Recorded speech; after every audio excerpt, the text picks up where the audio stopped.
Hello, everybody, and welcome to Chapter Select, a seasonal podcast where we bounce back and forth between a series of games, exploring their evolution, design, and legacy. And for this Season 2 sort of finale, we're talking about God of War 2018, God of War 4, God of War PS4, whatever you want to call it. I'm one of your hosts, Max Roberts, and I am joined, as always, by Logan Moore. Hello, Logan. Hello. In a couple weeks, we can call it God of War PC as well, I guess. We can. Especially since it'll be the only one on PC, so you could refer to it as that, and it would make sense. It's the second God of War game to not be on a dedicated Sony console. It's up there with God of War Betrayal. Mm-hmm. It's finally getting I feel like I don't know if we've actually mentioned Betrayal. I feel like we've definitely mentioned Betrayal a couple times on the podcast throughout the course of this season. So God of War, which that's all I'm going to call it from here on out. I'm tired of typing. I've been typing 2018 at the back half of it for months now. God of War, developed by Sony Santa Monica Studio for the PlayStation 4/PS4 Pro at the time. It came out April 20th, 2018, and has a impending PC release date like we talked about, January 14th of 2022. Which is, if you're listening to this live when it comes out, is next Friday. Logan, you have it, correct? Yeah, I do actually have God of War on PC right now. I'm reviewing it. That's all I can say about that at the time this goes up. So if you want to read my review, it'll be live. It won't be, I forget what the date is, actually. It'll be live. We'll attach it in the show notes once it does go up, but you can keep an eye on comicbook.com if you want to see it once it goes live. So bookmark that website. Will do. It was directed by Cory Barlog, who you may recall we've talked about quite a bit this season in general, but he directed God of War 2. He's the first and currently only director to ever direct 2 God of War titles, although he's had his fingers on pretty much every game except Ascension, which he returned post-Ascension, actually, in August of 2013. So the game was produced by Yumi Yang and Kenneth T. Roy. They were the directors of product development. And then there's a bunch of producers underneath them, but kind of those two people were at the top. Some of the other just producers that at least Wikipedia lists was, help me, Brian Westergaard, Elizabeth Dom Wan, Sean Llewellyn, I think. Llewellyn, Chad Cox, and Eric Fong. So those are some of the producers, at least Wikipedia mentions. Combat, which is big in this game. The design director was Derek Daniels, and then Jason McDonald was the gameplay design lead, and he's been doing combat in God of War since God of War 2. He was the lead on Ascension. He's the combat guy, basically, for God of War. And then the music, for the first time, goodbye, Gerard. Yeah. It's Bear McCreary. I almost said Brian. It's Bear McCreary did the music for God of War here. The game got a 94 out of 100 on Metacritic, which ties the first game. So now we've come full circle. 94 to 94. I wonder what the PC scores will be like. In all earnestness, I'm curious. Obviously, the game is still the game, so what is PC going to bring to the table? I will guess lower. That's not off of me having played it, because at the time we were recording this, I have actually not played it on PC yet. I've merely downloaded it to my Steam library. Yeah. I feel like the PC ports of the PlayStation games have been like a little bit, like they've been ironing out the kinks with those, I feel like, as they go. I feel like Horizon was a little bit rough when it came out, and so was Days Gone. I feel like was a little bit better, but people still had some complaints with it when it first arrived. And Death Stranding. This one claims to have some robust keyboard and controller support. You could theoretically play, you can, it's not theoretical. You could play God of War with an Xbox controller if you so wanted to. I am actually 1,000% going to do that. It's going to be really weird to, it's just weird to think about that. But so it's coming to PC soon, but the PS4 Metacritic scores 94 out of 100. And when they announced the PC port, they also announced the lifetime sales up through August of 21, which is 19.5 million copies. It's the best-selling PlayStation exclusive, period. If you had asked me, I would have said Spider-Man, simply because of the name and cloud of Spider-Man. But it is God of War, I think Uncharted 4 is really, really high Uncharted up there too. 4 was the previous. I think it's like king. 16 or 17 million or something like that when they last reported it, something around there. So, Uncharted's big. To put that in a little bit of context, I did a little bit of, table math. If you take current PS4 console sales, that's about roughly 17% of PS4 console owners out of 115 million owned God of War. And this is all before the PC port of the game. So it's huge. This game is big, big, big. And I think, this is where it leads us to our experiences and our histories with this particular game. You may have heard at the end of the last episode, I played a little bit from our Millennial Gaming Speak days where we theorized based off of rumors floating around, like, I wonder what God of War 4 will be like. And then in E3 2016, it was revealed, and we also talked about it then. I kind of thought it would be fun to play a little clip for you all. You can explore these little areas that are big, and you can, find things and do maybe a side quest, or I doubt God of War has a side quest system. I hope it does. I really hope it does. On God of War. Yeah, which is exactly why I want it, because I don't think the God of War games are very good. I really don't. Oh, God of War 2 is they're very mindless.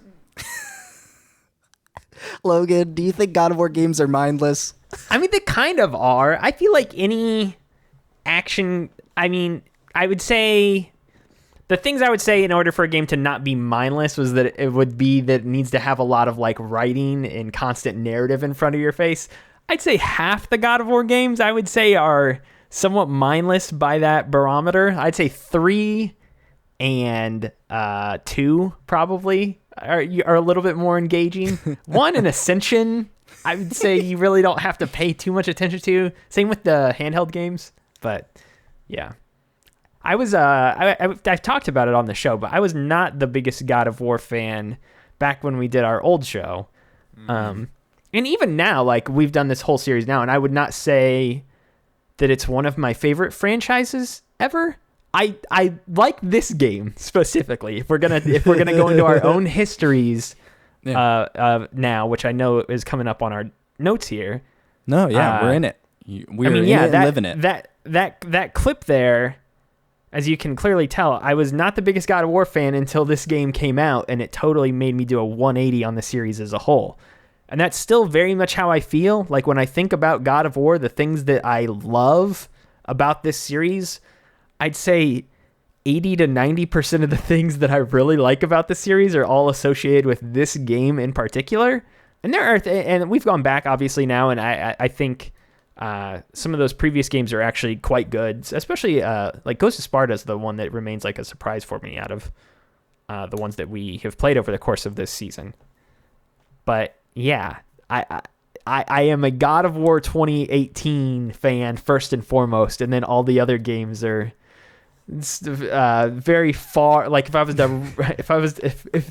of War 2018 is way up here, my hand is very high to the ceiling for audio listeners, then I would start ranking the other ones like much lower. Like there's a massive gap in my mind between this game and all the others.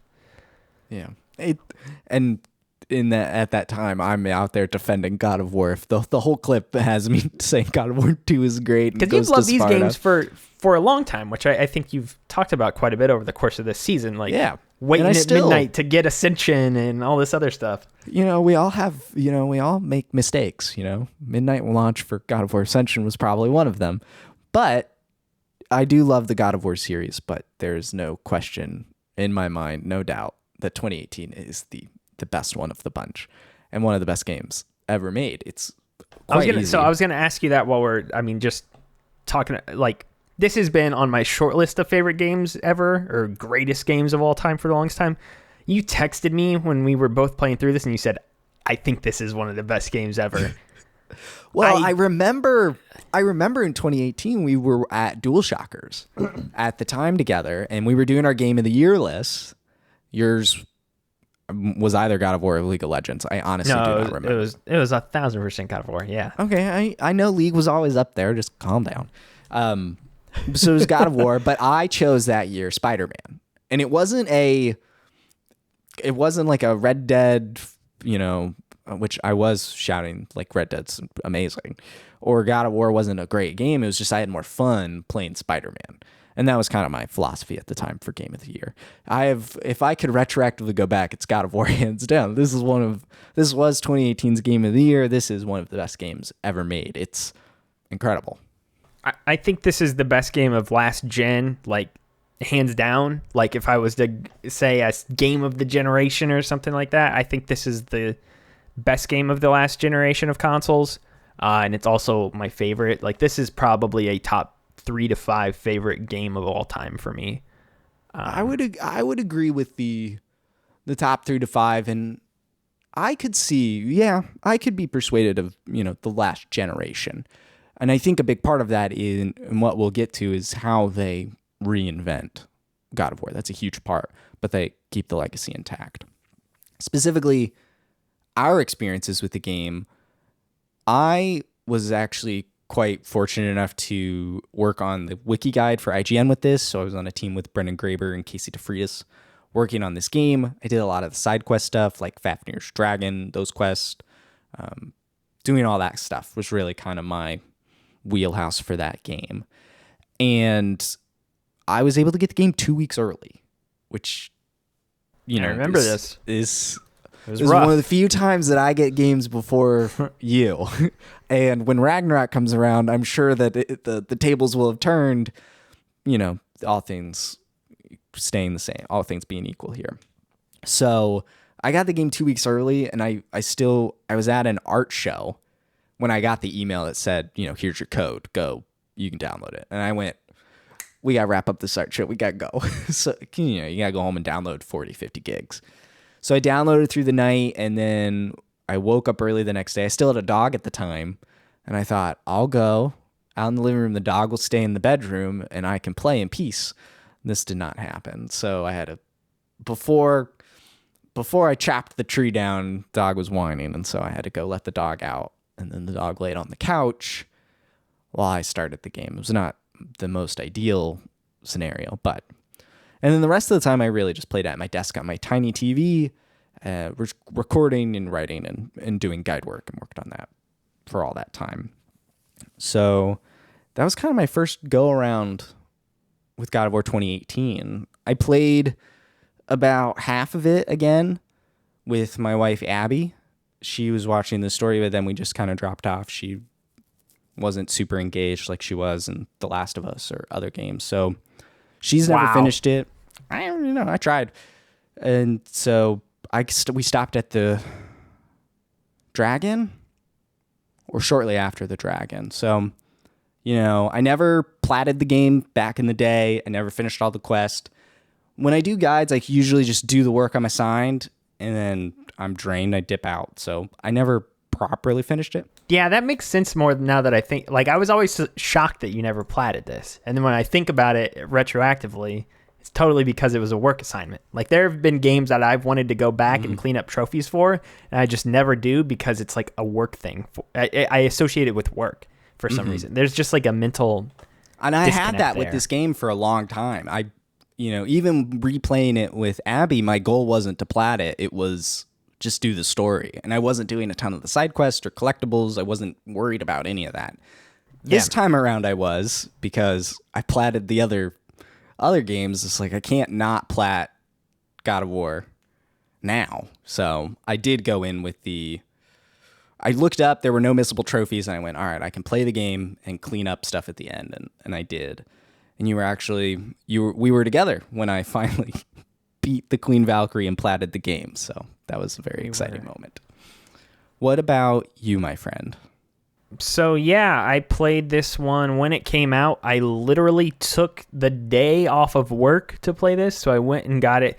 I actually think this might be the last game I got at midnight for any sort of release. So you bought it physically? I did buy it physically. I'm sure that's probably wrong. There's probably some other game I went and got at some point I got Death Stranding at one point one night.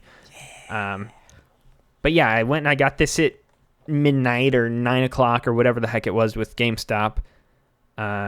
Took the day off from work to play it. Back when I had a not dumb job associated with video games. This was back when I was working in an engineering company. So I used a real big boy PTO day off to play this game. Did nothing but play it all day.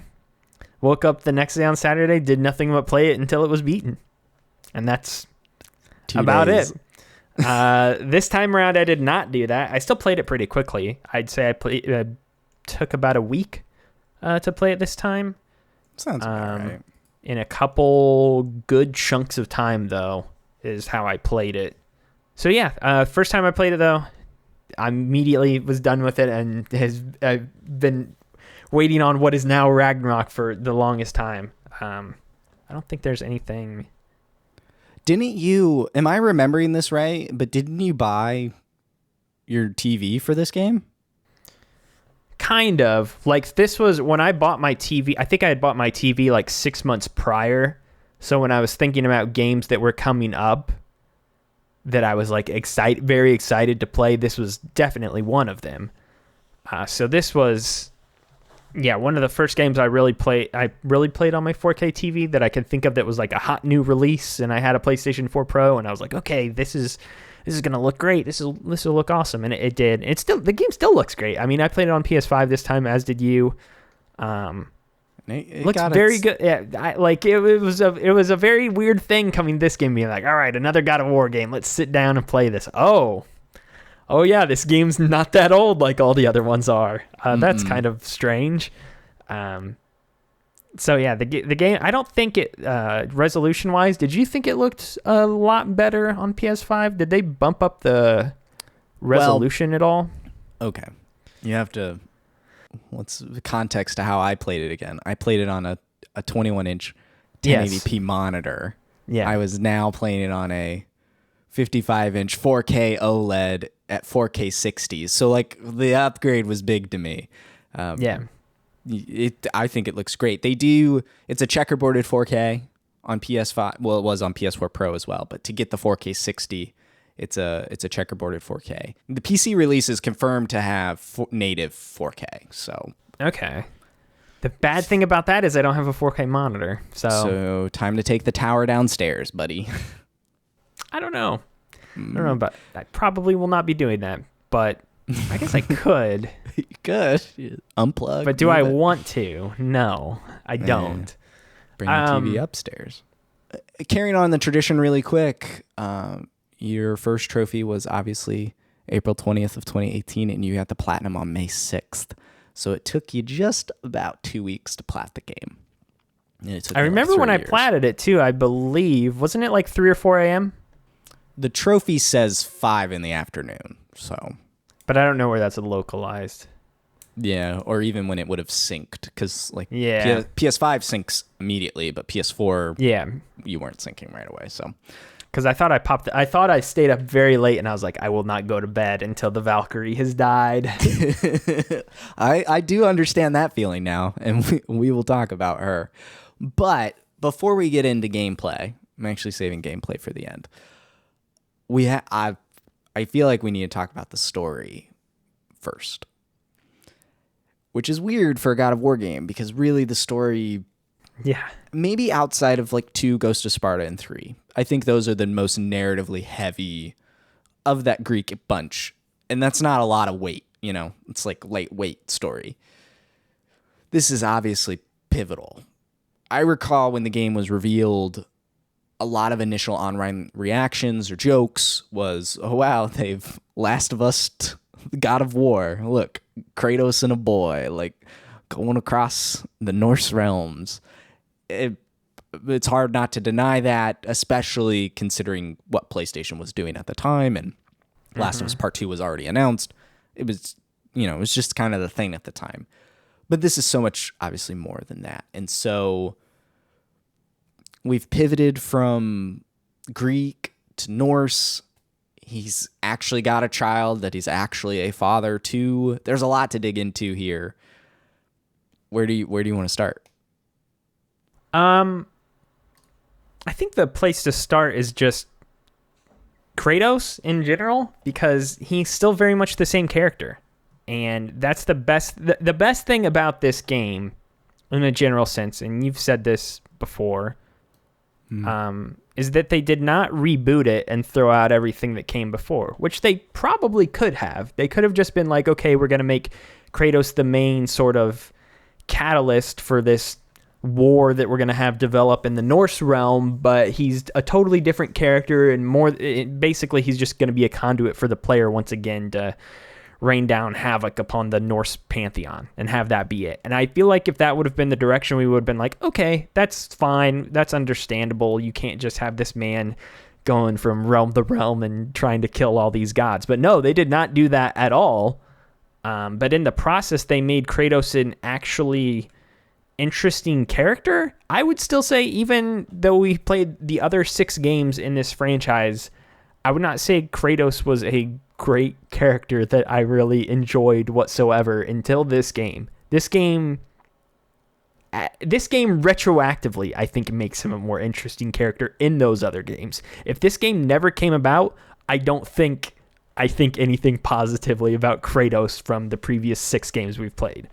It's like a, rising tide lifts all ships, but yes. This is like a retroactive tide that's lifting the ships of the previous game. Yeah, this game has retroactively added more, like, because there's so many callbacks in this game to the previous games. Like, that was the cool thing this time, is that I was picking up on small little lines here and there, and I was understanding what he was talking about.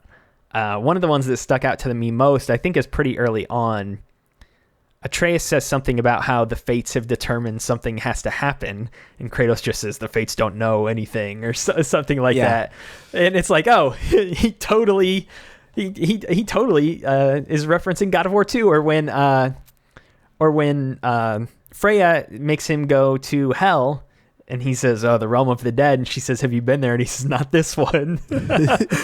Yeah, there's so many, and it's not in a fan servicey way either. It's in a rich, meaningful way. There's even, kind of building off Atreus and the Fates, there's a line later once you have Mimir, who adds so much texture to this world, both for the player and for them. Yeah. But there's a line where there's specific thoughts on Mimir too, by the way. There's this texture he's talking about. Him and Atreus are talking about, fates and predetermined and like Ragnarok, and it's all written and stuff. That sort of story. I don't remember the specific one. And Kratos says along the lines of, there's nothing that is written that can't be unwritten. And Mimir says, well, maybe you and Odin actually agree on something. And it's so good. They give you such insight to Kratos in that, but I also don't think that it's stuff that would be lost necessarily. Maybe the richness of it could be, but the core context isn't lost on someone who's never played a God of War game. And I have to think a bulk of that 19.5 million haven't played a God of War game or all of them. Or you just don't pick up on it. Like, I had played most of the God of War games before I had played this one. And there was a lot of things I didn't notice the first time around, just because I had not played the other 6 right before it. And to be fair, I did play 1 through 3 right before. That was the last time I had played those games. I played them right before this came out. And so the core 3 were fresh in my mind.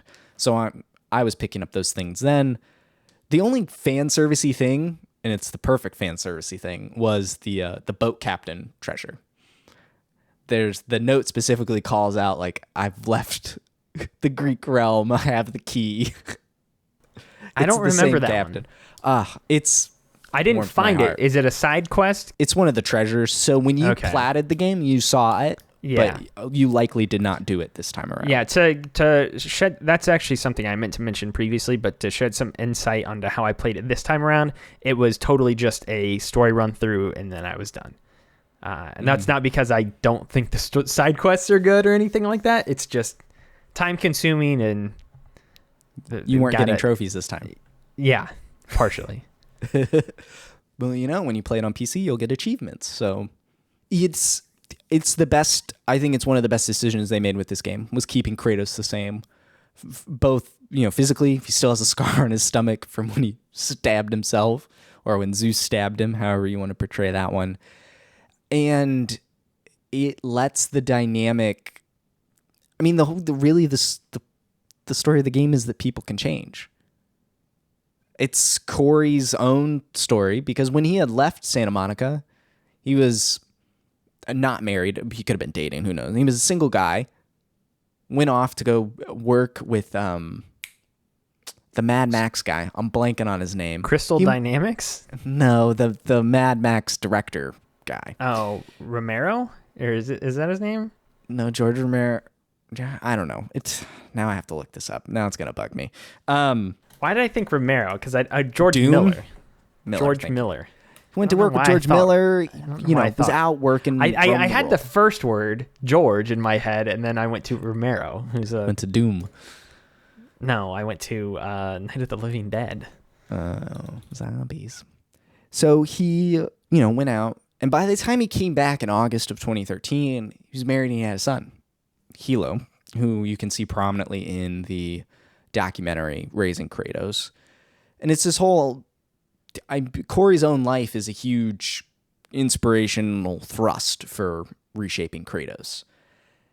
And it's hard not to look at that and compare it and think of it as the kind of what really pushes it over, because this game is people can change. I think there's a lot of things we could talk about with the story of this too. There's a lot of moments in this game, so I don't want us to try to break down all of them. But the best thing about what you're saying, or about the through line theme of people can change, is that the biggest issue with the game, and I think this is true for normal people too, is that people can change, but the people who have the most trouble with changing the people who have the most trouble with forgiving themselves and moving past who they were before is the person themselves who is trying to change. And so by all accounts, we follow a Kratos throughout this game that we as the player know is very different by just from how we see him behaving from the first moments of this game, even though he still gets angry and he's still pretty stern. He is very much the same Kratos as before, just toned down and much more reserved and not yelling left and right. But we know he's drastically different compared to where we last saw him. But he still can't let go of what he was previously. And this game is just as much about him trying to come to grips with what he was before and moving past that. Maybe not moving past it, but coming to grips with, this is my past and I don't have to be that anymore. And that's what he tells Atreus near the end. And that's kind of interesting, because the end of God of War 3, him roaming through the darkness, is him forgiving himself and getting hope, which eventually, leads to this. But he thinks change comes from not telling the truth or controlling the truth. He thinks change comes from not making apparent what he was before, which is why he went to a totally mistakes. Or I just think he wants to. The whole reason I think he ends up in the Norse realm is because it's a place where no one's going to know who he is. He can go live in the middle of nowhere away from everybody, and he doesn't have to be who he was before, because there's literally no one around him who's going to remind him of that other than himself.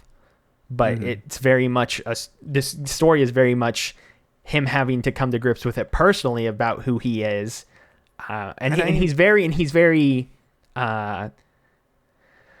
paranoid about that too. You see that from the first minutes of the game when Baldur shows up at their house, and what is the immediate knee-jerk reaction he thinks? I don't know how they found me, but they found me.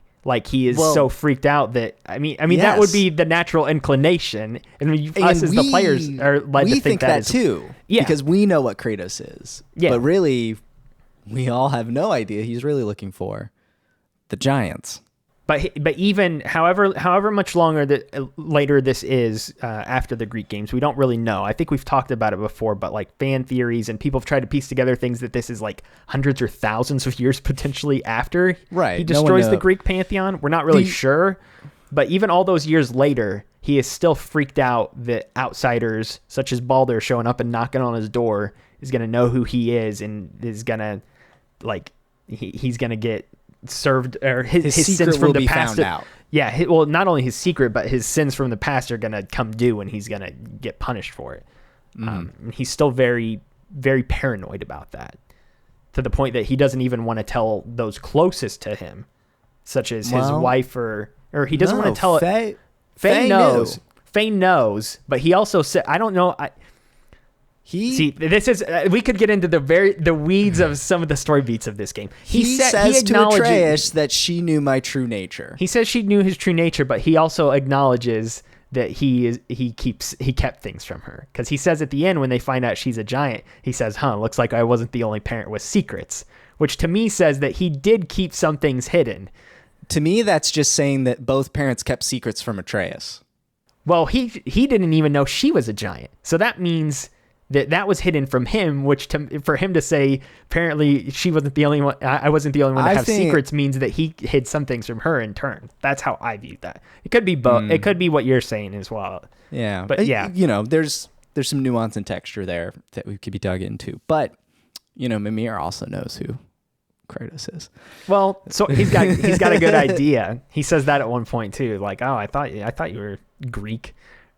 Well, no, he said Athena, dead giveaway. Yeah. Yeah, he said, I thought you were Greek before, but Athena, that's a dead giveaway. Yeah. That was like such a good moment. Anyway, to kind of rein this back in, we haven't talked about Atreus at all and how he's kind of the catalyst for all of this. I don't know if you were going to take the conversation in a different direction, but I feel like it's important to mention Atreus here because Atreus is very important. The character in this game alongside Kratos. I think the thing I continue to be very happy about with Atreus' inclusion is that I genuinely love Atreus as a character, and he's not just this annoying, bratty child or something. I feel like that was the main worry people had going back to 2018. Like, is this kid going to actually be good? Is it going to get annoying? No, Atreus is great. I love his whole arc in this game, even including the 2 hours where he's kind of a brat. But even my sigh of frustration thinking about those 2 hours where he is a brat, I think that just speaks to how strong this plays out narratively. They both go through an arc and change. It's in the documentary, Corey says, Kratos teaches Atreus how to be a god, and Atreus teaches Kratos how to be a human. And I think that's kind of just like the nugget, or like the big idea for this game. But there is a true bond for them throughout the whole game, and it's a relationship that grows and develops over the course of these 30, 40 hours if you're playing 100% here. Every single obviously narrative point, side quest, combat encounter does something, boat trip does something to develop their relationship of father and son. And they use that to also teach us, the player, about the world around them and push the story forward. Yeah, that's what I was going to say too. And that is why I was going to say Mimir is such an important character, because Mimir is basically a conduit to just dump lore and history of this world on you, which typically is the worst thing you can do as a writer, is to just give, hey, I'm just going to explain everything about this. Like that sort of thing in media, like when a villain explains their large plan, it's like, why is this guy just explaining this out of nowhere? Like, usually those things don't make sense. Mimir is a good character because he is basically just a lore dump on the player to explain everything that is happening in this world, but he does so in a way that doesn't feel awkward or cumbersome. Well, I'll say there's one awkward bit, but most of the storytelling takes place while you're in the boat, which the only thing you can do in the boat is row. So it's a perfect time to do it. But the awkward bit is usually you get to your destination before he finishes the story, and you either have to sit there and wait for it to finish, or you get out and interrupt the story. And it's a shame to interrupt the stories because Mimir and the actor, whose name I should have wrote down, but their performance is so good and engaging. It's that story around a campfire type acting that really draws you into these stories about the giants and Odin and Thor and things like that. And really, Santa Monica I think, takes advantage of the fact that Norse mythology in general is definitely not as widely known as Greek or Egyptian, for sure. Really, I think it's safe to say that the masses, what they know about Norse mythology is Thor is a muscular dude that wields a hammer, and Odin is his dad, and Loki is his mischievous brother. And where do you think those people learn about that? From the Thor comics, which now arguably is just the MCU. Like, when people think Thor, they think Chris Hemsworth. I feel like and the things fair. I feel like the most those three things. Asgard's where they live, I feel like, is another key thing that people know, and then that's super known. That's about it. Yeah. So they use that as a way to manipulate the players into not knowing who these Norse characters are, like Baldur. They use the stranger, or even knowing the fact that Baldur is weak to mistletoe, which is a huge thing in Norse mythology. I read, before we played the game, it's called Norse Mythology by Neil Gaiman. Great book. It's like 10 Norse stories told with some modern English, but true enough to their own source material, which itself is scattered and not fully well assembled. Yes. It's a great read. But if you had known Norse mythology like we know Greek mythology, you would immediately know, once you figured out who that was, or even in the first fight, you could have figured it out because he feels nothing. No pain, he comes back. I will say, I don't think we know Greek mythology that well, honestly. I feel like we just know more characters from the Greek pantheon, if that makes sense. Well, maybe I'm speaking for myself. I did read a lot of books that took from Greek mythology or played with those characters. What are you talking like Percy Jackson back in the day? Hey, man, that's good stuff. Yeah, Percy Jackson. I do feel like there are more Greek gods that are more widely known, for sure. Like, but I would say, like, some of the through-line stories, I don't know if people is aware of. But yeah, it's definitely, I would think it's safe to say it's more popular.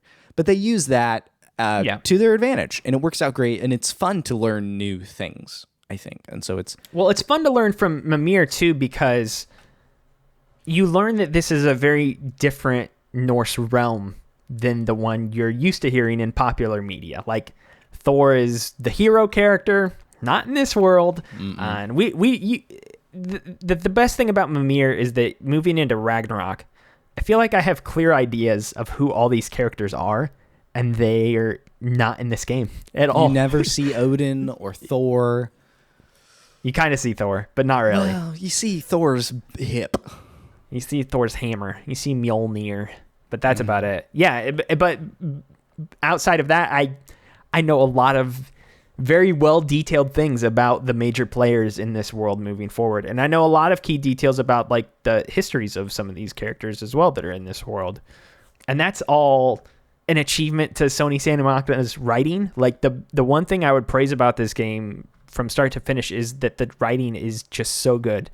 I cannot think of any bad lines or awkward lines in this. I think I pointed out the one thing that a lot of people take onus with, which is Atreus' whole outburst about halfway through the game when he learns that he's a god. I know a lot of people don't like how his character develops from that point onward.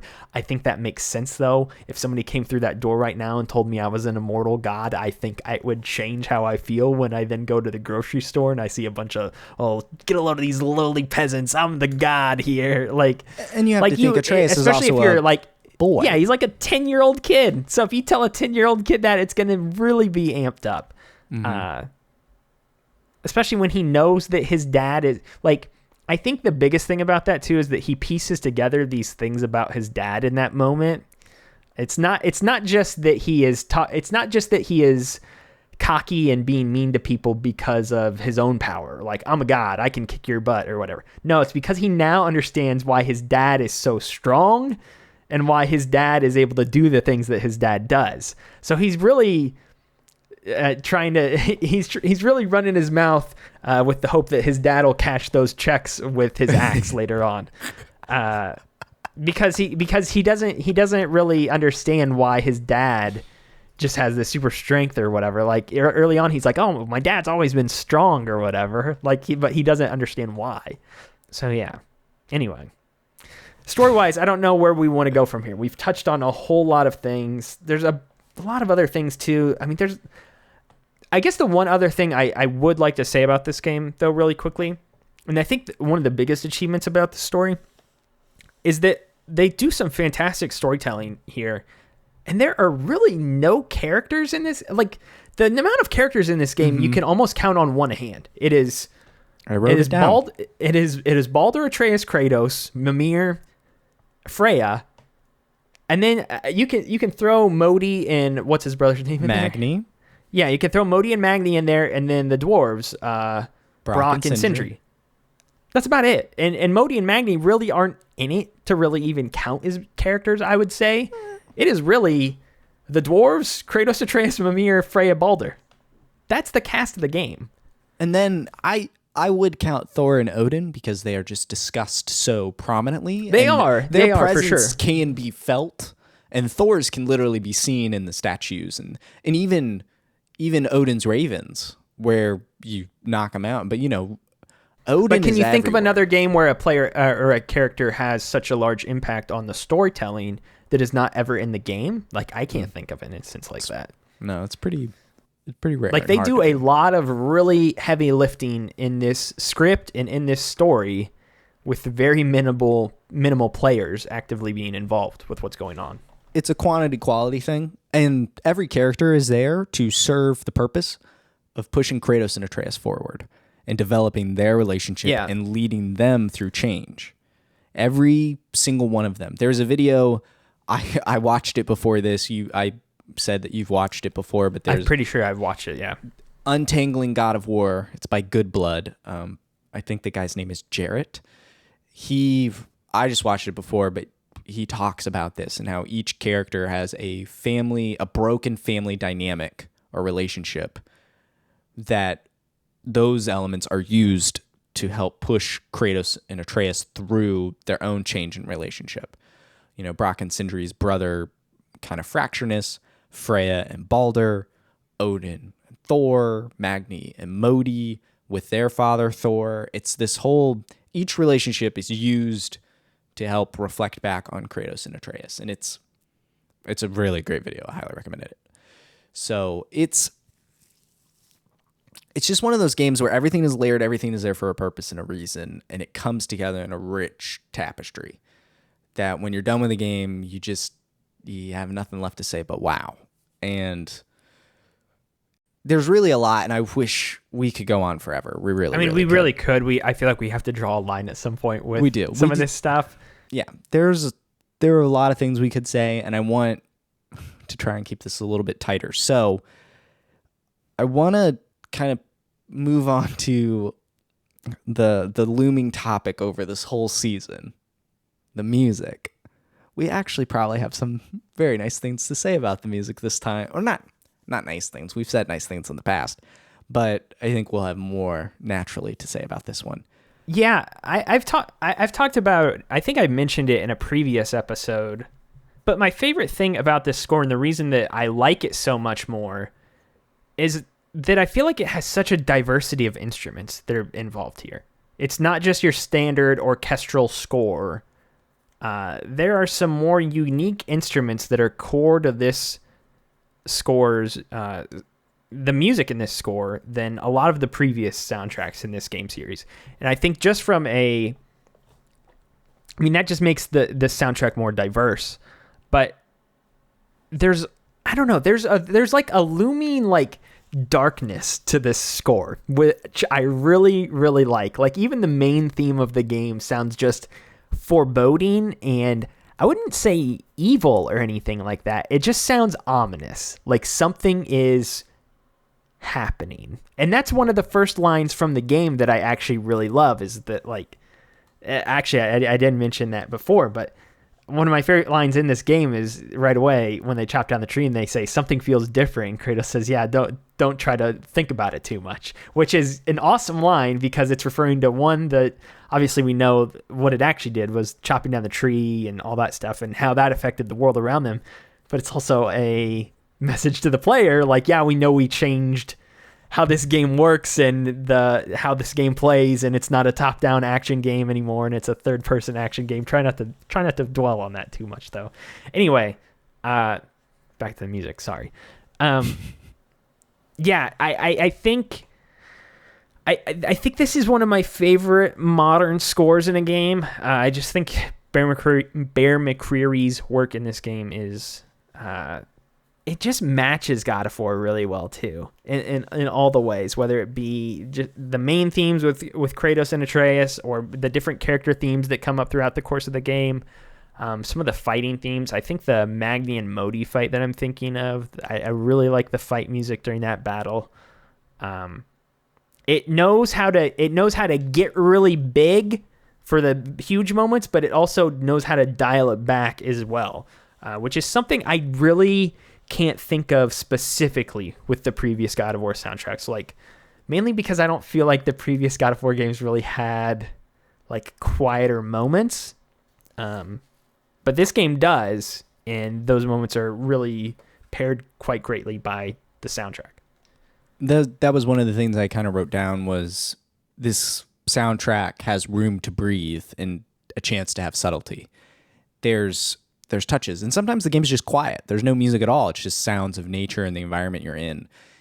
There's room for everything to kind of have space instead of just a bombastic bah, bah, bah, bah, type sound. And it fits what they were going for here. It's all lined up quite well. I think back to the reveal in 2016, that was the orchestra came in and opened kind of the show. And then when I was watching the documentary again, I was reminded that the orchestra was scoring the gameplay live.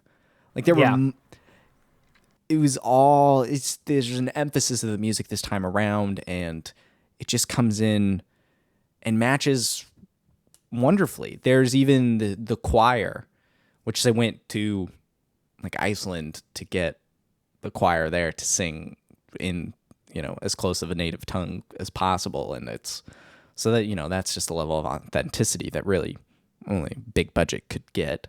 But it ties back to the roots of God of War as well. It respects the lineage it's come from by having a similar style at certain parts, the choir and some really big, moving, bombastic sounds, especially in combat.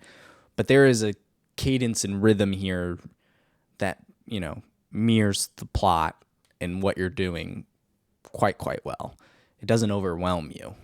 Yeah, I think in the same way that I always said that I didn't overly love the previous soundtracks too, the one thing I always said that it did well was kind of match the Greek atmosphere, or what you would think of with like, oh, what would Greek music sound like? It did a good job of at least matching that sort of time period and that sort of region. And this does the same thing with the Scandinavian vibe with the Norse realm as well. Like that's why I mentioned before the diversity of instruments that are used in the score is one of the big things for me, because it's that diversity of music, and then you mentioned the chanting and stuff like that. I feel like that all really well matches what I think of in my head of this region of the world. I don't know, at least from my westernized American view of it.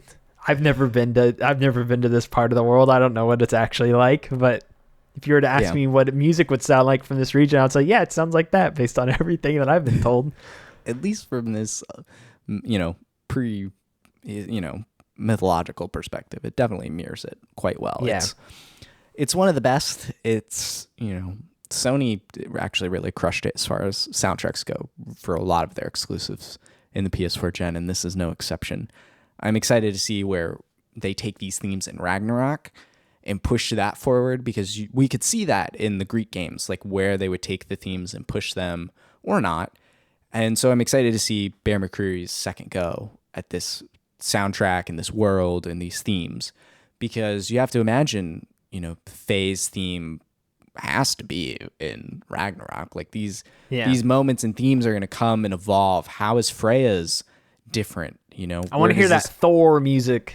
Yeah, where does this all come in? So I'm very excited for the future of it, and I love how they've how they've started this particular one off. Let's bounce into the world itself, this Lake of Nine, these 9 realms of the Norse world. Midgard, Technically, Alfheim. What is it, 6? I think you can go to 6. 6, There's I think. 7. There's Alfheim, Niflheim, Muspelheim, Midgard, Hel, and Jotunheim for a hot second. So 6, yeah. Mm-hmm. Out of the 9. And Ragnarok is supposed to have all 9, so we'll see how that goes in the future there. But this world, it's not open world. I would lean it in the wide linear. I always compared it to Ocarina of Time. I said, when I first played this in 2018, I said, this feels like modern Ocarina of Time to me in some ways. Because it is kind of open. You can run wherever you want, but there are Hyrule set destinations. Field in the middle. Yeah. Yeah. But there are set destinations you are traveling to. It's not just you're running around and jumping off buildings as Kratos or something like that. No, you're traveling to different points of the map, but you are Would Wind Waker be a better Zelda game to compare it to? Too much water. Oh my Too much gosh, water that's is the Pokemon. hygiene. Pokemon's got Yeah. too much water. This, I hate to use this term to compare it, mostly because it's lazy. Dark Souls? No, gosh, stop. Not that bad. Well, maybe that bad, but it does have a Metroidvania style design. Yeah. In the items, where Yes. certain items open access, and you're like, oh, I got these, I got this, I can go here, I can do that. Oh, Atreus's bow now shoots electricity. I know where I can blow things up. Actually, this is why I like this game. It's more of it's more akin to Zelda, I think, more so than Metroid, because Zelda has those elements as well. Same exact style, yes. Yeah, and coming off of I think the reason why this game clicked so much with me a couple of years ago is because it did feel like a modernized Zelda in a lot of ways. And that's a very easy way to just write off a lot of what the game does. Sure. But it gave me those sort of vibes that I was looking for from a modernized Zelda game that Breath of the Wild didn't necessarily do the previous year. And I don't want to get into a comparative contrast between the two, but it felt like it feels like we have not played a game like this in this sort of way. Like you mentioned, Metroidvania style games are games where you collect different items that open up different paths and routes and stuff like that. Like that's a pretty common thing, but I don't feel like we've seen it done in this sort of setting in quite some time, unless you can think of anything else.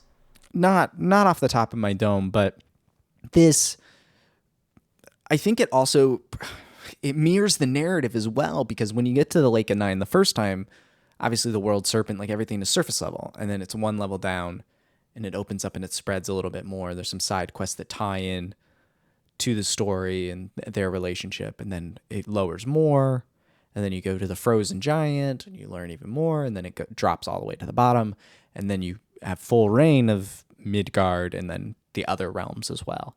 And it is, as you learn more and as their relationship deepens, so does your ability to explore all of these realms. It's truly, it's really smart design from just an opening up a player to. It's not like, to compare it a little bit to Breath of the Wild, they start you out on the Great Plateau, which is kind of a sample platter of everything, what that game would have to offer.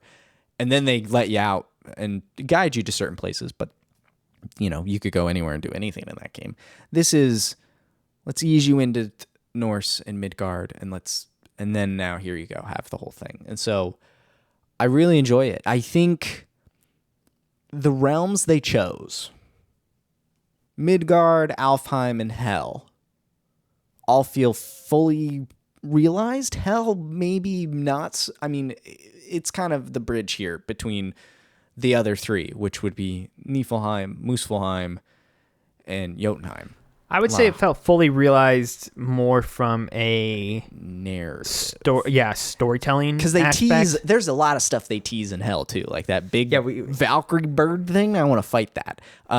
We didn't even talk about how with the storytelling stuff, how all the Greek stuff kind of directly comes back into play with that part of the game, which we don't necessarily have to talk about too much, but so those are fully realized. But Niflheim, that's the brown, foggy, randomly generated triangle or diamond that you go through.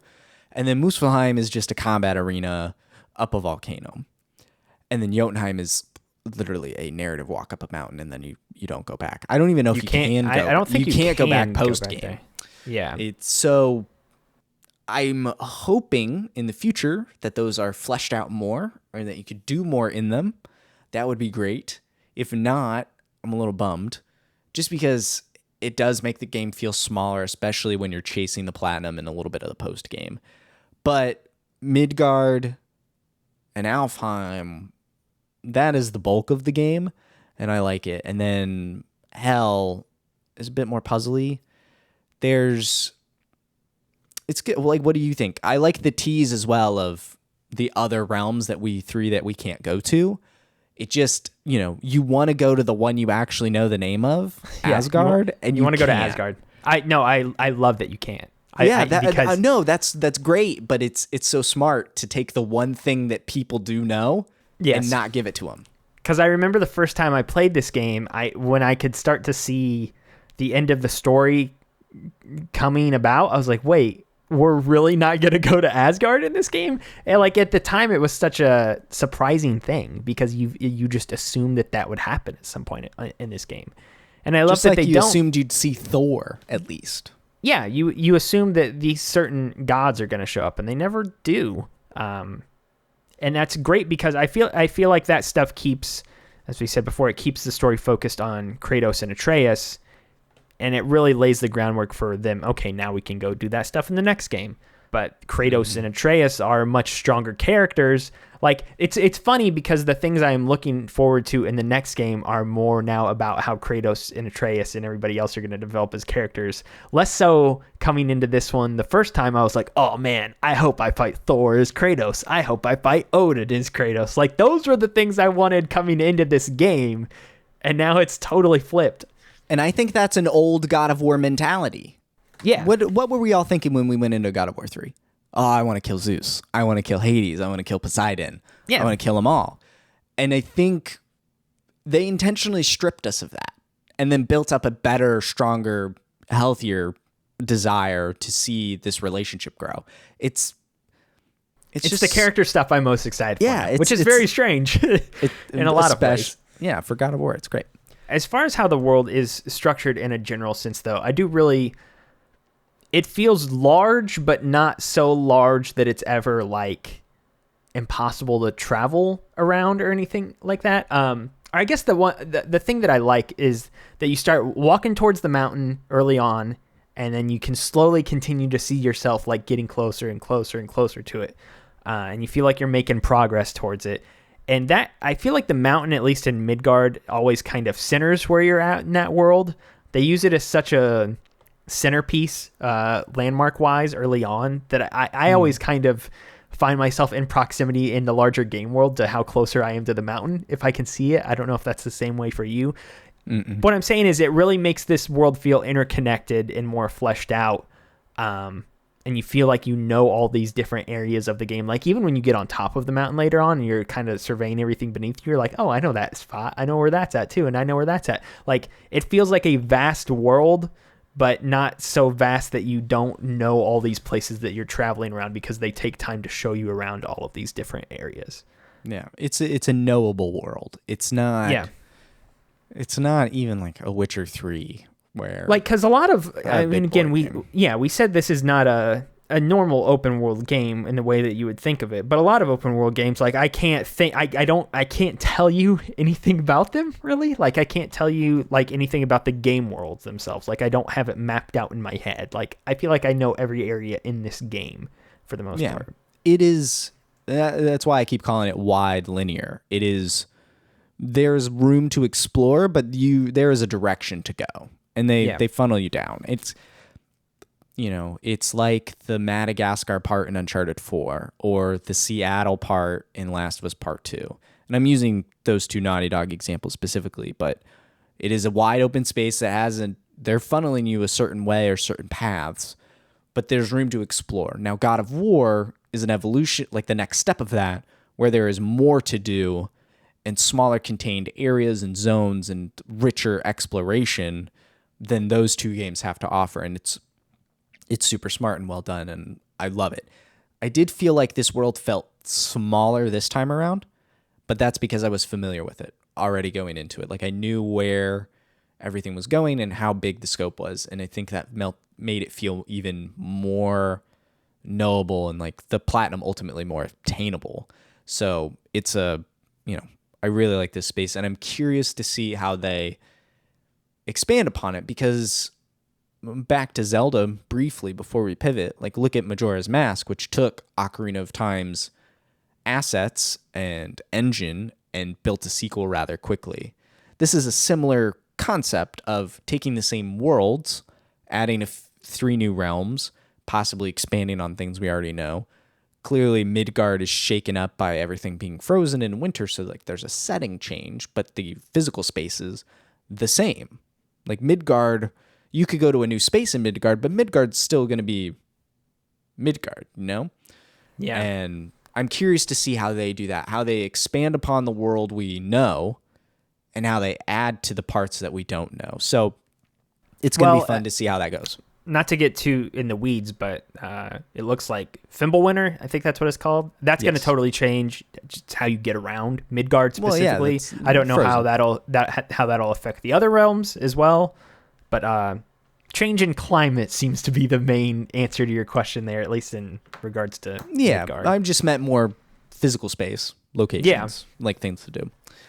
So before we sink our teeth into the other real big element of the gameplay, I want to talk about the visuals. Obviously, this is like the biggest leap from PS2. For God of War, this is the biggest one, and so there's a lot to kind of talk about. We kind of talked on it a little bit previously about how it looked just on our TVs and all that jazz, I think. So at least from a visuals and performance standpoint, game good. Still good. It's been 4K 60 is an absolute dream. It's been almost 4 years, and this game still looks like it came out yesterday, honestly. Like, I don't really know what else they could do to make it look drastically better. I mean, it's a miracle it runs on a base PS4. Yeah. And it's going to be an even bigger miracle that Ragnarok runs on a base PS4. It's actually one of my big concerns, or not concerns, but frustration points with a lot of cross-gen game development. But on PS5 with the PS5 patch, and I'm sure on PC, this game, holds up really well. When you put a lot of power behind it, they've kind of future-proofed their design. It's realistic, but still has an art direction. This is not one of those realistic games like a Call of Duty or, I'm trying to think of just maybe even like Days Gone. Sure, the Freakers themselves have a design to them that's unique, but this has I wrote like a fantastical kind of design and element, like these enemies. This world feels almost Lord of the Ringsy, where it's real, but there's fantasy, and it fits and jives, and I think this will age well. We're not super far removed from it, not like, God of War 1 on PS2, which I think still is, it has a unique style, and I think is aged fairly well for that game as well. At least the PS3 remaster did. So, I like the way this place looks, and excited to see where they can push it. Yeah, it looks like a normal landscape until you kind of turn your camera every now and then and you see a giant snake is got its tail sitting over a mountain. And then you're like, wait a minute. And so, I agree with pretty much everything you just said. Like, it's stylized in such a way that it looks grounded and like it could be realistic. But there are always things that they throw in out of nowhere that you're like, oh, this is like a fantastical setting, whether it be Freya's house being under a turtle or something like that, or the world serpent's the big thing, because you can't go to that central hub and not see the world serpent somewhere around there. I love the world serpent boy. But I agree with everything you said. I think the art direction in this game is fantastic. I think all the other visual choices with the characters and how they look is great, including Kratos' beard. That's a very good decision. Yes. And it looks Very even good. longer in Ragnarok, I think. Give us the beard. There's one more visual element we have to talk about, and that is the camera. Yeah. It is done as if it is a whole oneer, like a one style, one shot camera. We never cut away from Kratos. We cut away from Atreus, but we never leave Kratos. Yeah, that's not true. We do leave They Atreus. do go to first person at that one point. But we see never through leave Kratos' eyes. Yeah, we Just never kinda different. leave Kratos though. Even then it's Kratos' perspective. Like Kratos is never gone away from anything. He's always the focal point of the camera. Yeah. And I was thinking about this, and it's actually really kind of already a God of War thing. In the other games, you never really leave Kratos. Sometimes you cut away, like you'll see Kronos walking through the desert. Like they did typical movie style cuts there and just told a story. But on the whole, you really never do leave Kratos. They would pull the camera out and zoom way out or zoom in and get up close and do all these sweeping camera movements and stuff. So it actually kind of is a little bit of the God of War legacy, which I didn't really think about before. But the movement of this camera is so rich and engaging, really pulls you in. I love it so much. Yeah, it definitely enhances the storytelling. I think in a general sense, this idea and just doing it doesn't make a whole lot of sense. Like if other game developers were all of a sudden going to be like, that's a great idea, we'll do that in our game too. I don't think this whole one-shot idea would work well unless you're doing it to serve the storytelling, which they are in this case. And I feel like it makes you feel closer to the characters, and it makes you kind of sit with their emotions a bit longer too. There are some things in this game that I noticed that are just quiet, and you just kind of have to sit and watch the characters for a few moments, which is unlike a lot of other games that I can remember. A lot of those sections I'm thinking about specifically happen in the whole 20 minutes or so when Kratos goes to get the blades for the first time. You just kind of sit and you get to watch him, the emotions that he's going through. And that's something that I don't think a lot of other games would do. And it's those moments that I think the one-shot camera really works well in this situation. From a purely like technical standpoint, I think this time around when I played it, I was a little less impressed with it. Like when they did it the first time, or when I first played the game and I had played through, I was like, wow, this is incredible. I can't believe they did this. I really don't think it would be that hard to mimic this in other games, just in a practical sense. Like I said, it's more about the feasibility of it. It's more about the question of, well, okay, why would you want to do this? Yeah, it's got to be there from the beginning for sure. It was designed for this game. Like coming in, that was a goal, and they achieved it. My film brain loves it. I'll put a link in the show notes. There's a every frame a painting thing on like the Spielberg Oner.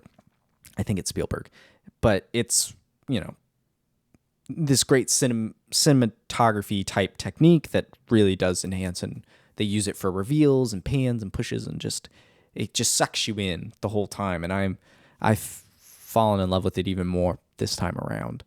I'm curious if they're doing it in Ragnarok. They've already said they are.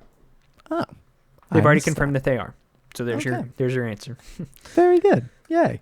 So I'm excited to see where they can push that to, but it's one of the best and unique things about this game visually. So, and that, my friend, brings us to the big boy.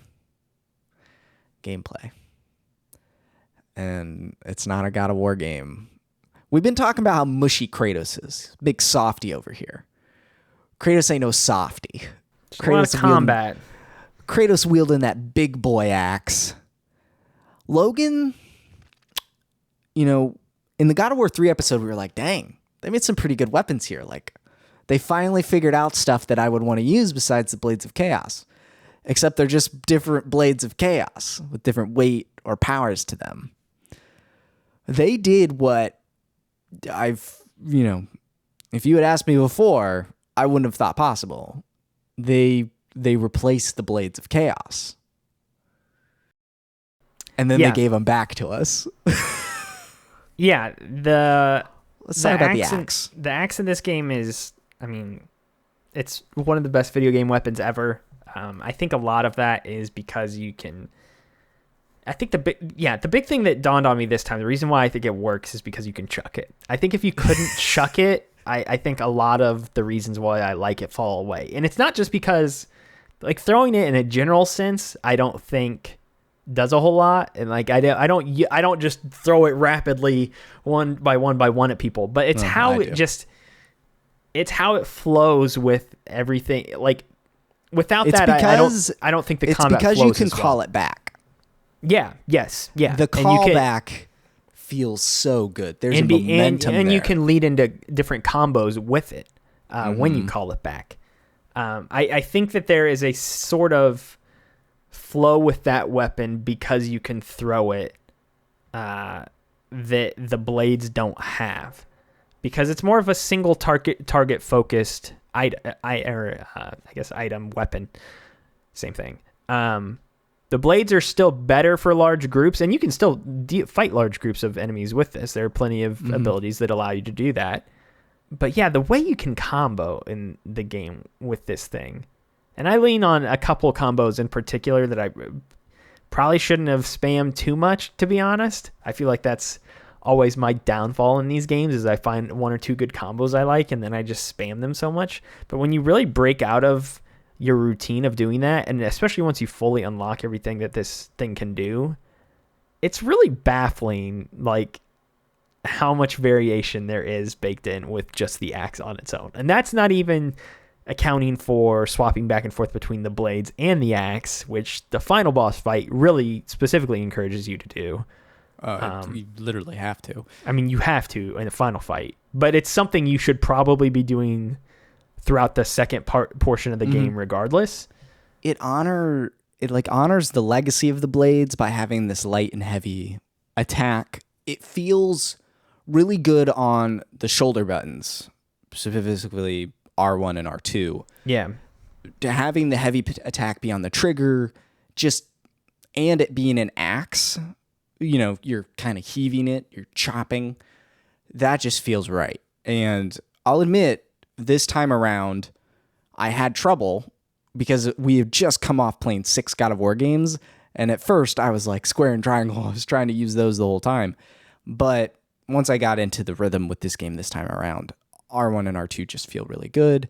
And then you use L1 to aim and throw, and you can call back. There's just a cadence to it all that feels really great. And then you add your runic attacks, which are kind of replacing magic in a way. I mean, they're still magic to a degree, but it's replacing the Poseidon AoE or shooting Zeus lightning bolts, which actually Atreus does for you instead. So I was gonna say Atreus, how he fits into with this too, which is just spam square, but spam still. Square. So it makes Atreus useful in combat, and you rarely, I think only once or twice, and that's including if you go for the Plat and Muspelheim. Once or twice, Atreus actually gets attacked by an enemy, and you have to go defend him. But the rest of the time, he's just out there. He's kind of your magic in the game with arrows and then his own summons. And so I think that was probably the right call as far as not making him a burden in combat and letting you be Kratos, the god of war, and just murder everybody. But there is a solid... It's a fantastic weapon. They really... it's one of the big, bold things they had to do for this game. Was we're switching everything up, and he has a new weapon now, and you're going to love it. Well, let me say that my biggest takeaway this time around is that the chains are still awesome. I like the chains so much more this time than last time. And that's not even to say I disliked them the last time. But I was really taken aback by how much I still love these in this game. They're great. And the thing that I love is that they are the same They are the same down to the combos that you do. Yes. And it's so good. And I think that's why it stood out to me, is because we just played the 6 other games where you primarily use them. And then you come into this one, it's like, oh, the chains are here. They're back, but that's not really the main thing. And then you use them again. It's like, oh, I know exactly what to do with these. I've been using these for the other 6 games I've played recently. And that was so cool to me. And I always knew that when I played it previously. Like, oh, there's some similar moves here that I remember doing this. Yeah, the moves are pretty much the exact same in a lot of ways. And it's great. It's so cool. Obviously, they add new things here and there, being able to, throw it, and some of the runic abilities and things like that you have. But yeah, my big takeaway from the comment this time was just like, whoa, the chains are really good. I really like these as weapons still in this game. One of my notes was that they translate into full 3D beautifully.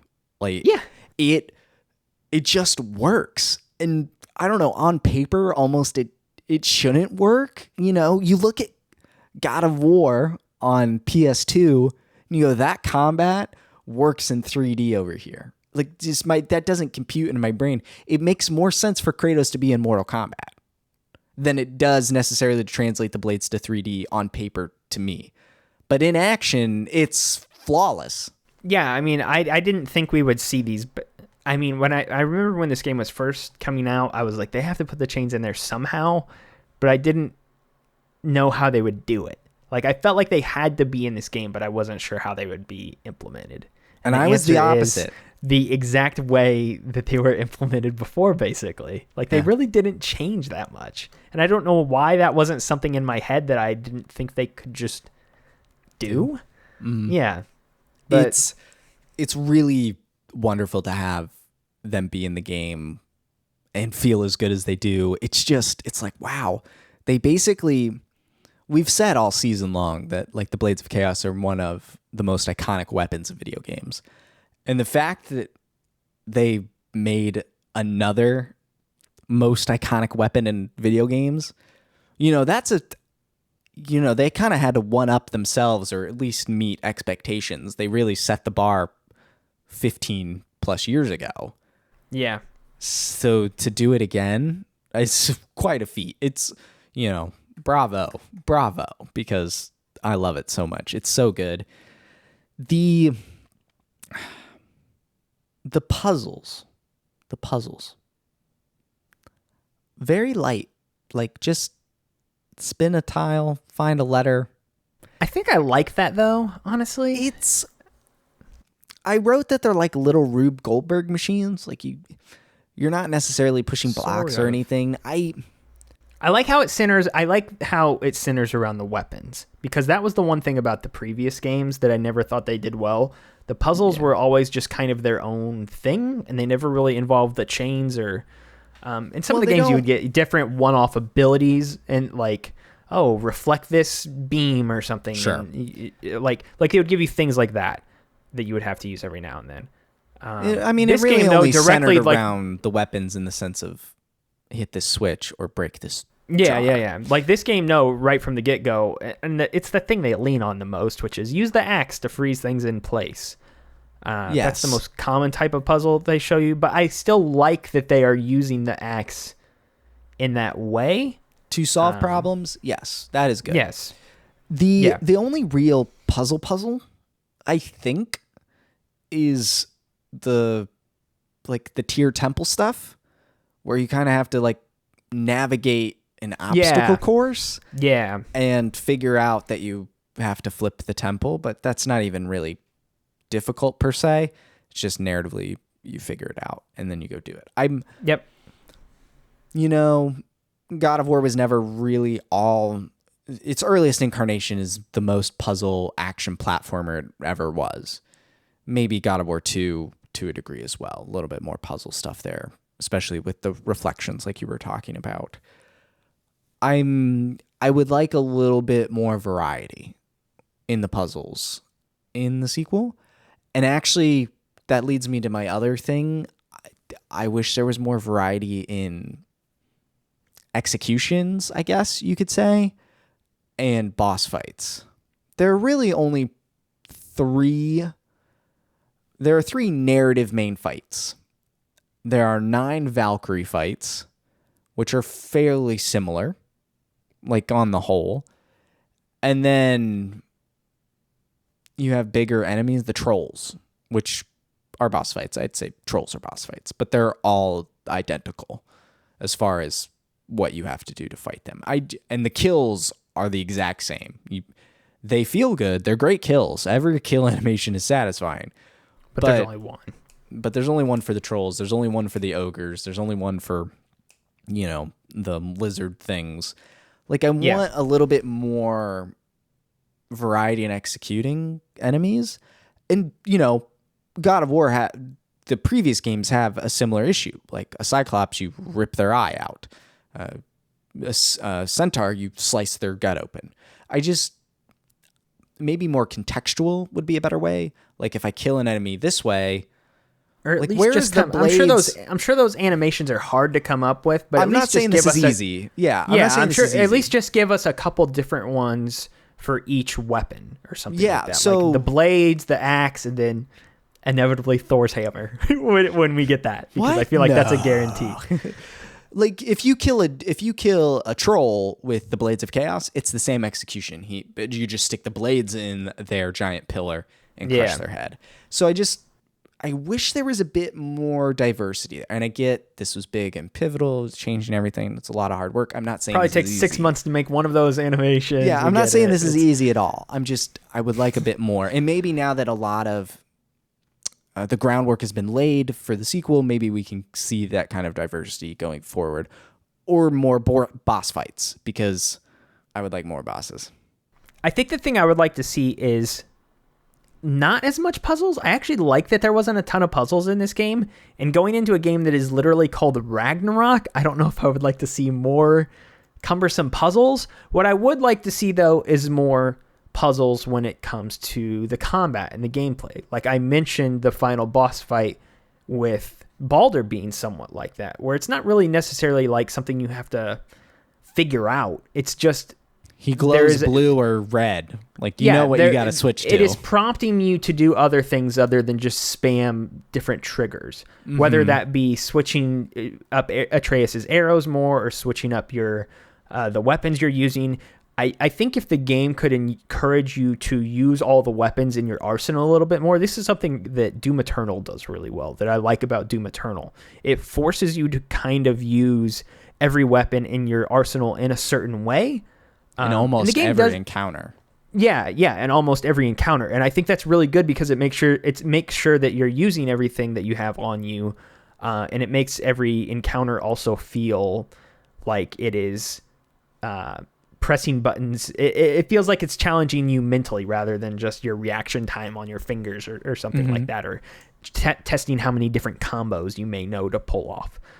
It's more engaging in that sense. So that is what I would like to see, I guess, on a puzzle front, is more combining the puzzle and the combat in that sort of way, and give Atreus some more things to do. The one thing I don't think we need to talk about too much, but just in a general sense, what did you think of Spartan Rage, and just the fist fighting combat system as a whole? I treated it like I would treat Spartan Rage or Rage of the Titans or whatever in the previous games. It was I'm either in a pinch and I really need to get out of this, or I just want to crush my enemy. It didn't.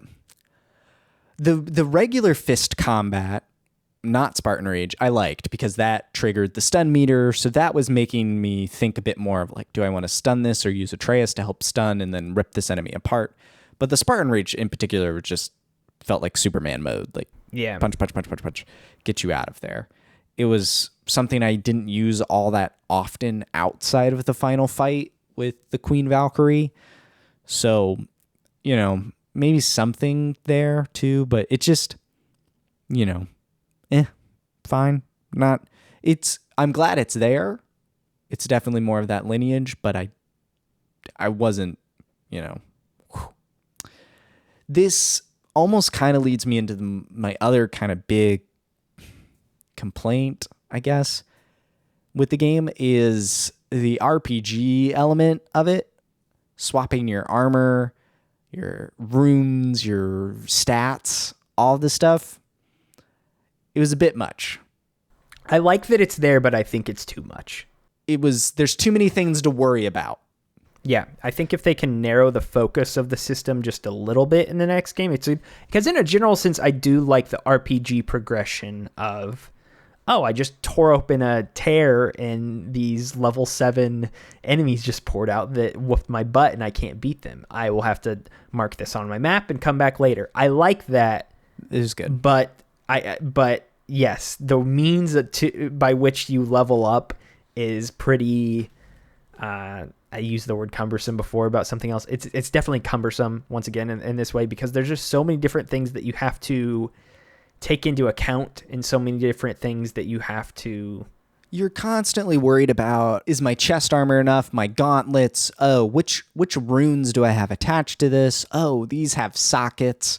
So should I The thing that I kept debating is it better for my overall strength to be really high, or should I want to boost my overall level, or not my overall, just strength, but like I would slot in certain weapons or not weapons. I would slot in certain armor items that would like increase my overall Kratos level or something like that. Yeah. It would say, your overall level will go up if you equip this item, but it would look like it would take my stats down if I did. And it's like, wait a minute.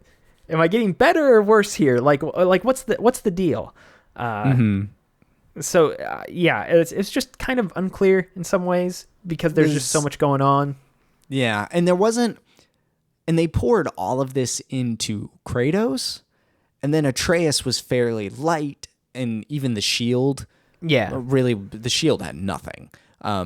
Just changed its aesthetics, and then you would upgrade it with hand-to-hand combat. But by the time I was done with this game, I think I had almost 1 million in hack silver currency and over 500,000 experience points. Like, there was just nothing to pour all of this into. Like, you reach your max fairly quickly, and then there's nothing else to pursue or turn that into. So some of the end game is just like, what's the point of this? And then also it's just very bloated, mechanically speaking, of, well, what do I upgrade here? Or do I need to do this or do that? And I hope that gets streamlined, a little bit more laser focused going forward, but it definitely feels like too much. And they throw a lot at you up front, and it's like, whoa, I gotta level up Kratos now? Like, what is this? Like, before I just leveled up my weapons. Like, that, very simple, clear to the point. And this was we're gonna let you upgrade everything. I do genuinely like that, though. I just think it's a lot, too much going on, and they could they could streamline some of those things together a bit to make it just, I don't know, more, it's just easier to know how you need to build out your character. Yeah, because too often I felt like I wasn't building properly. Yeah. So yeah.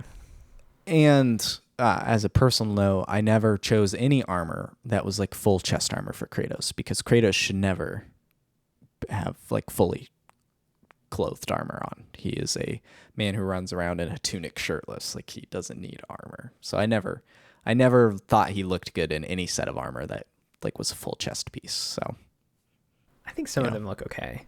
The full chest piece ones, no, those look bad. Yeah, those look bad. It's the ones the shoulders. The are ones fine. like the 3/4 sleeve looking ones too. I kind of like those. If you know what I'm talking about. Those look okay. Yeah, I pretty much had one armor the whole game, and then when I got to end game, I searched what the best armor was and went and got that. So, which thankfully was just a shoulder guard. I was like, whew, at least my Kratos doesn't have to be ugly here for the end game. And we know that's the most important part of any game.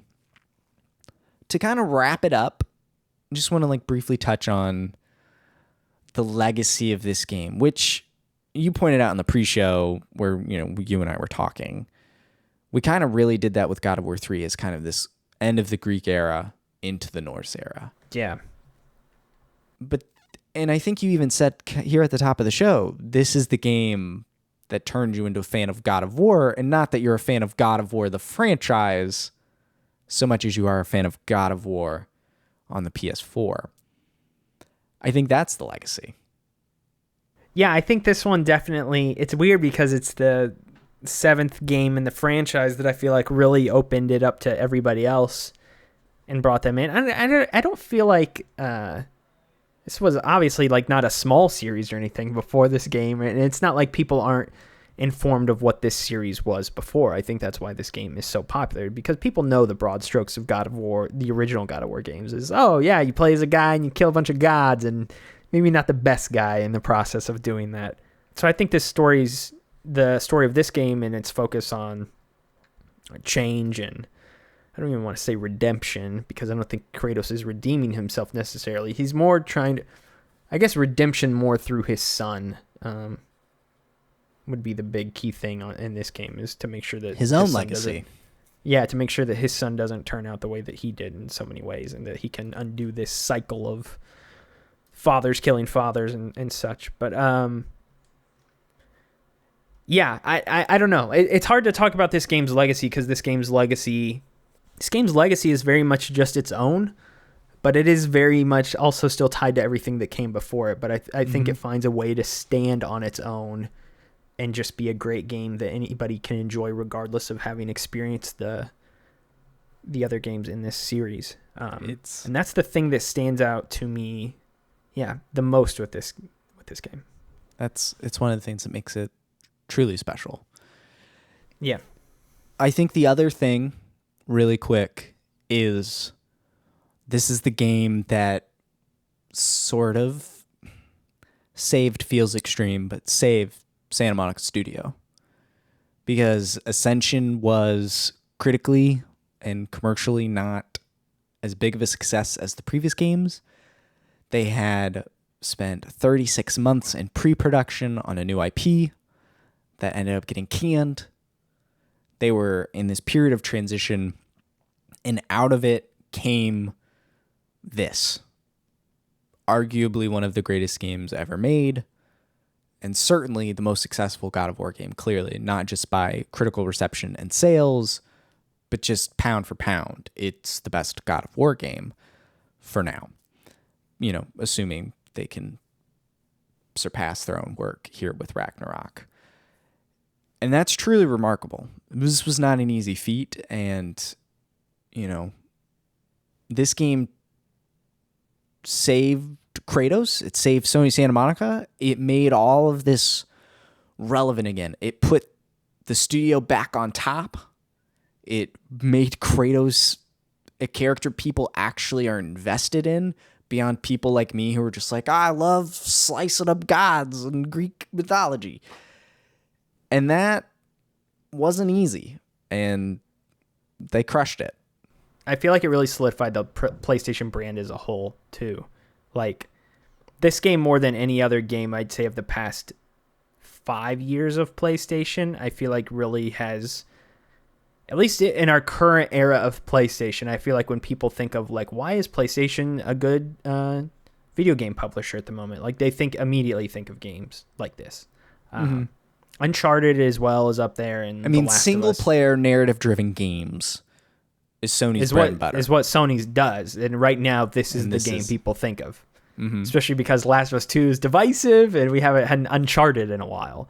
Yeah. So this is like the flagship game, I feel like, for what Sony has become in recent years. There's a reason they're finally putting this out on PC after doing it with a couple other games. Yeah. There's a reason it's this one. I want to ask one question, because I know we're about to wrap up here. You mentioned before about how this is one of the best games that Sony Santa Monica, or one of the best games ever, the best thing that Sony Santa Monica has ever done. And you said the best God of War game so far. Maybe they can outdo themselves next time. Do you think Ragnarok will be better than this? I can hope. I certainly hope. I hope so too. Yeah. I don't think it will be, because I think this game's tightness is its ultimate strength. Like, I think the narrow focus of this game is why it is so strong. And we obviously don't know what Ragnarok has in store, but based on the name alone and some of the things that are going to have to happen in that game, it's going to have to get pretty bonkers. There are rumors out there that the game's story is going to last 40 hours. I don't know if I buy that yet. I don't buy that. David Jaffe was the one who said that. He said he's heard that the game is being planned to be like 40 hours long. So he could know. He could know. The one thing, the difference, I think, will be this game's place in just the series. This was the pivot, the transition game. Yeah. And it pulled it off. So like Ragnarok could be 10 out of 10, top dog, killer game. Ragnarok's not as important. It's in the same way that this one is. It's not as important to the studio, the series, the company, everything. Even the fans, I would say. Yeah. It is, this game just changed all of it. And that you can't shake that or scrub it. I think it is too important. I think that is the part that would keep this game theoretically from as the top God of War game. Surrounding context, I think, is what elevates it. Yeah. Yeah, I agree. So that does it. That's the season 2 finale, quotes around that. We will eventually do a God of War Ragnarok episode whenever that game comes out. We will just upload this into the feed and it'll be, season 2, episode 8. We'll talk about it. Assuming Logan can keep up his normal pace, he'll have the game beaten in 2 days. I will be the slowpoke. So whenever that game does come out, hopefully on time in 2022, hopefully, look forward to hearing our thoughts on that. Not unlike our episode on The Last of Us Part 2. Shortly after we played that game, we recorded that episode. So that will be fun. You can follow Logan over on Twitter at moreman12. He writes for comicbook.com, and we'll be reviewing God of War on PC, which when that review goes live, I'll update the show notes and you can check that review out there. You can follow myself on Twitter at maxroberts143. I write over at maxfrequency.net. I don't write as often or as much as Logan does, but I do, some stuff every now and then. You can follow the show on Twitter at chapterselect and tweet at us there. Any ideas you have for future seasons? We already have season 3 planned. That will be coming into the front half of next year. That was one thing I did want to touch on is, follow us on Twitter at chapterselect if you want to keep up with the season 3 of the show. We're working on it. By working on it, I mean we have it figured out, and so we're going to start doing it at some point. I would say it's the first half of 22. Yeah, rough outlines, first half of 22. I would say more springtime. I would say to expect it is the general outline we're looking for. So don't expect January or February or anything like that. Come on, we got to play Horizon on time, when it comes out. So yeah. And Logan has other stuff he has to do, like work. Yeah, we are working on season 3, though. We're trying to figure everything out. On our end, it'll be a much different series that we're going to do next time. It's going to be fun. And, we have ideas for season 4 and stuff, but if you want to share your own ideas or just talk about God of War or Paper Mario, you can reach out to us on Twitter on all 3 of those accounts. And with that, that's God of War. We did it. We played all of God of War for like my bajillionth time and your second time, in all honesty, for all of it. Or first time. You're for free some to of those play games. Metroid, Max. Congratulations. I am. It's really good, Logan. Quick it's aside, really for good. those not listening, Max has not played other games that have released over the course of this year until we finish this season. So now he will play Metroid Dread like he's been wanting to do for months. I know, I'm so excited. And then Pokemon. It's like other games came out. My brain can only do one at a time. So I'm very excited to dive into that. Thank you all for listening and joining us for this season on God of War. Really appreciate it. I hope you all have a wonderful rest of your day. And until next season, catch you later. Adios. Bye, everybody. Chapter Select is a Max Frequency production. This episode was research, produced, and edited by me, Max Roberts. Season 2 is hosted by Logan Moore and myself, and it's all about God of War. For more on this season, go to chapterselect.com/season 2. To check out previous seasons, go to chapterselect.com.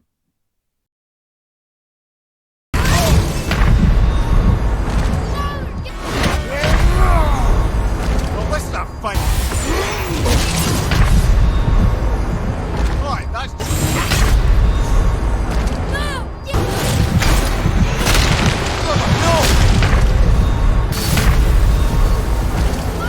Gonna be all right.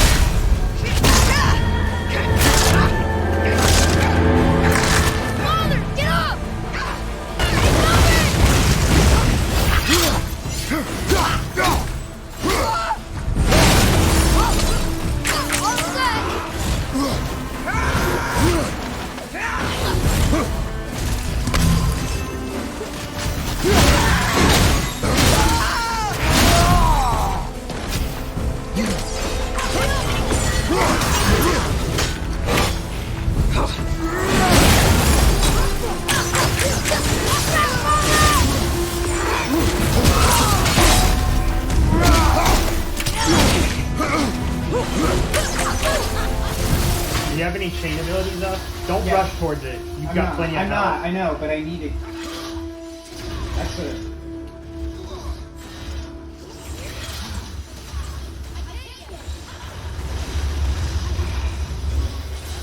I didn't get greedy. That's with it. fine. No, you did a good job by slowly doing it.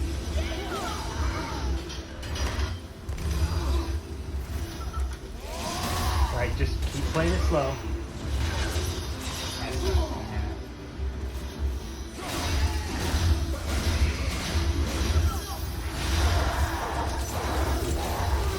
Yes! Yes! Yes! Yes! Yes! God! Joke's on you, she's not actually dead. Shut up! Don't give me this second phase nonsense. You have saved the Valkyries.